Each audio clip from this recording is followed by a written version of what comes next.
আমি তিশা আপুকে খুব আস্তে করে গালের মধ্যে জাস্ট একটু গালে হাত লাগাইছি, উনি ওইখানে আমাকে এমন ভাবে মারছে আমার গালের মধ্যে এত জোরে জোরে মারছে আমার গাল, আমার চোখ ফুলে গেছে। আর আমি আমি আমি আমি মানে কথা বলতে পারতেছিলাম না। আর আমার এই জায়গাটা এত জোরে লাগছে।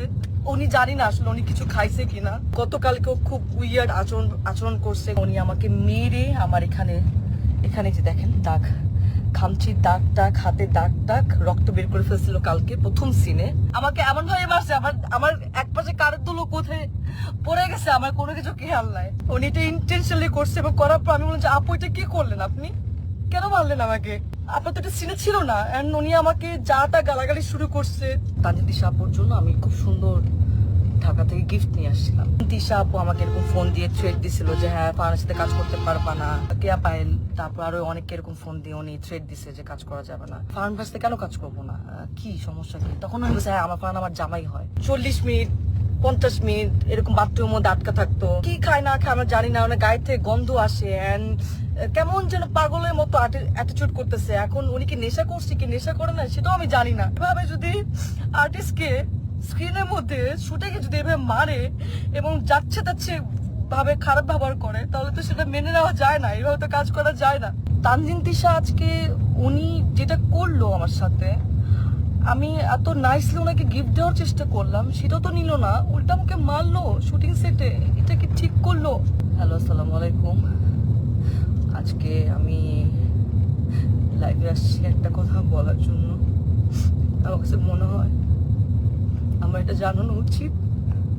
সো আমি কখনো এইভাবে লাইভে আসিনি, ফর দ্য ফার্স্ট টাইম আমি লাইভে আসছি। সো আমি এই মুহূর্তে আছি হচ্ছে মানিকগঞ্জ।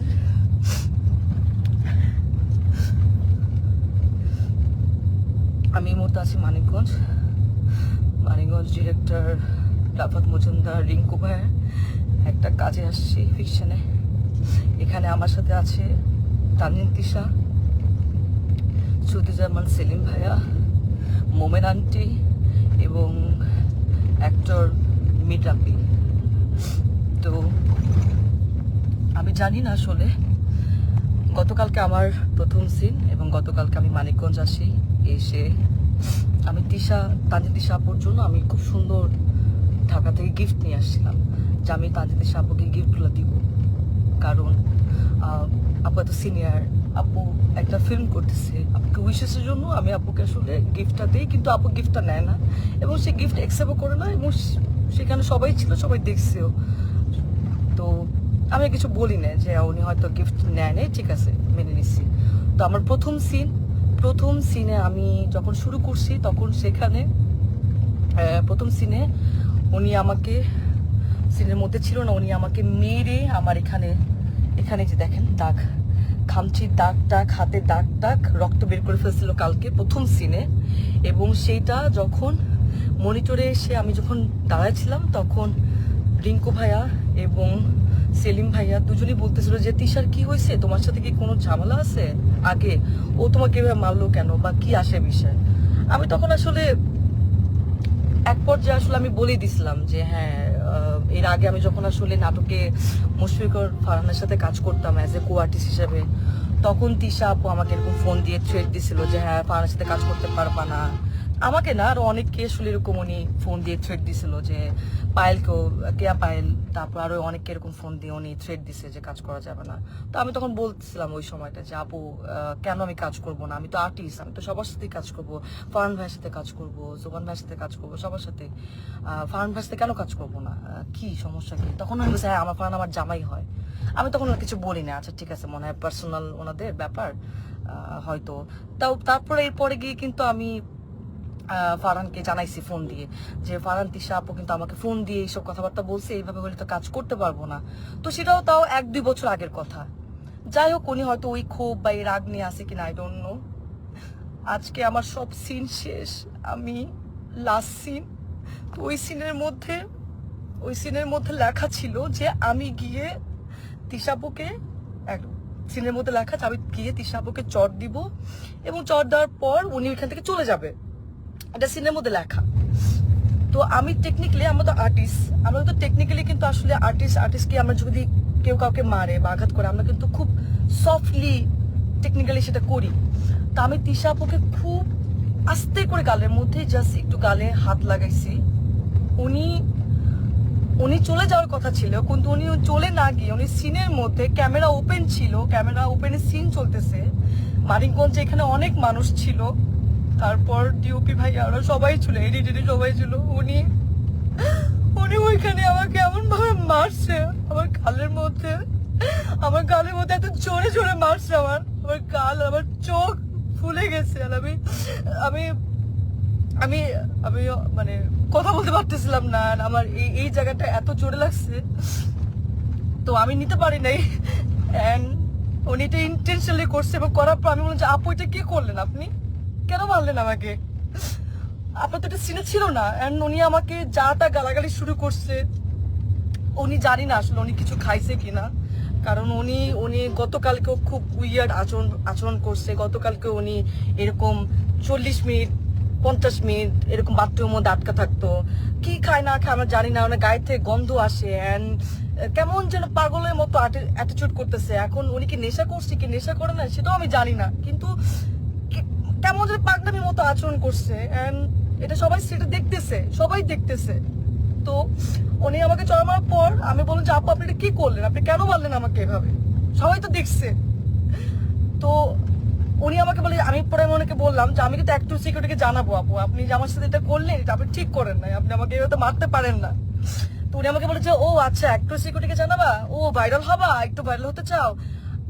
আমি ওনার কথা শুনে অবাক হলাম যে একজন সিনিয়র আর্টিস্ট কিভাবে এই কথাগুলা বলে। অ্যান্ড উনি এত বছর ধরে কাজ করছে ইন্ডাস্ট্রিতে, উনি আরো আমাকে গাইড করবে, উনি আমাকে আরো হচ্ছে হেল্প করবে, কিন্তু উনি যদি উল্টা আমাকে এইভাবে নেগলেক্ট করে কথা বলে, তাহলে আমি আর্টিস্ট হয়ে আমি কিভাবে ওনার সাথে কাজ করব, কিভাবে করব বলেন। এন্ড ওইখানে সবাই আমাকে মানাতে আসছে, আমি সবাই দেখতেছে যে উনি আমার সাথে কারো ব্যবহার করতেছে, আপনারা আমাকে কি মানাবেন। তো আর্টিস্ট হয়ে তো আর্টিস্টের কাছ থেকে এটা তো আমরা একসেপ্ট করতে পারি না।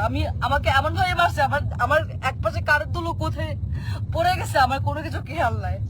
তো আমি এখন ঢাকায় চলে আসতেছি, আমি একটা সিকিউরিটিকে জানাবো যে একজন সিনিয়র আর্টিস্ট হয়ে এইভাবে যদি আর্টিস্টকে স্ক্রিনের মধ্যে শুটে গিয়ে যদি এভাবে মারে এবং যাচ্ছে ভাবে খারাপ ব্যবহার করে, তাহলে তো সেটা মেনে নেওয়া যায় না, এইভাবে তো কাজ করা যায় না।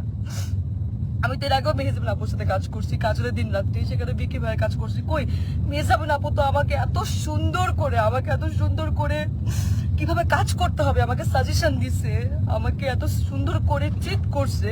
তোমার কাছ থেকে আমি শিখছি, আমি তো ভাবছি আমি তিশা আপুর কাছ থেকে শিখবো, কিন্তু তিশা আপু আজকে যেটা করলো এটা এটা এটা তো আমার সাথে অন্যায় হয়েছে, এটা তো ঠিক হলো না, এটা তো একদমই ঠিক হলো। আমি তো কাজ করতে গেছি, আমি তো আসলে এটা তো আমি আশা করি নাই। তো যাই হোক, এখন সেলিম ভাইয়া ওনারা সবাই এখানে ছিলেন, সেলিম ভাইয়া ওনারা সবাই দেখছে, এখন ওনারা জানে ওনারা কি ডিসিশন নিবে। কিন্তু আমি ঢাকায় যাচ্ছি, আমি একটু সিকিউরিটিকে জানাবো যে ওনারা আসলে কি ব্যবস্থা নিবে। এবং আজকে যদি এরকম একজন আর্টিস্টের সাথে কাজ করে, মানে আমার যদি এই অবস্থা হয়, তাহলে যারা কাজ করছে প্রিভিয়াস বা তারাই বা কি ফেস করছে। তো আমি তো সবসময় আশা করি যে আমি যারা সিনিয়র, যারা মেহেজাবিন আপু বা যাদের সাথে কাজ করব, কখনো সামনে যখন কাজ করব, তাদের কাছ থেকে আমি শিখবো। কিন্তু তানজিন তিশা আজকে উনি যেটা করলো আমার সাথে, আমি এত নাইসলি ওনাকে গিফট দেওয়ার চেষ্টা করলাম, সেটাও তো নিল না, উল্টা আমাকে মারলো শুটিং সেটে। এটা কি ঠিক করলো? আপনি তো সিনেমা করছেন না, তানজিন তিশা তো সিনেমা করছে, তো একজন সিনেমা আর্টিস্ট, তার তো মনটা অনেক বড় হওয়ার কথা ছিল, সে তো আর আমাদেরকে শিখাবে, গাইড করবে, কিন্তু সে সবার সামনে আমাকে এভাবে মারলো।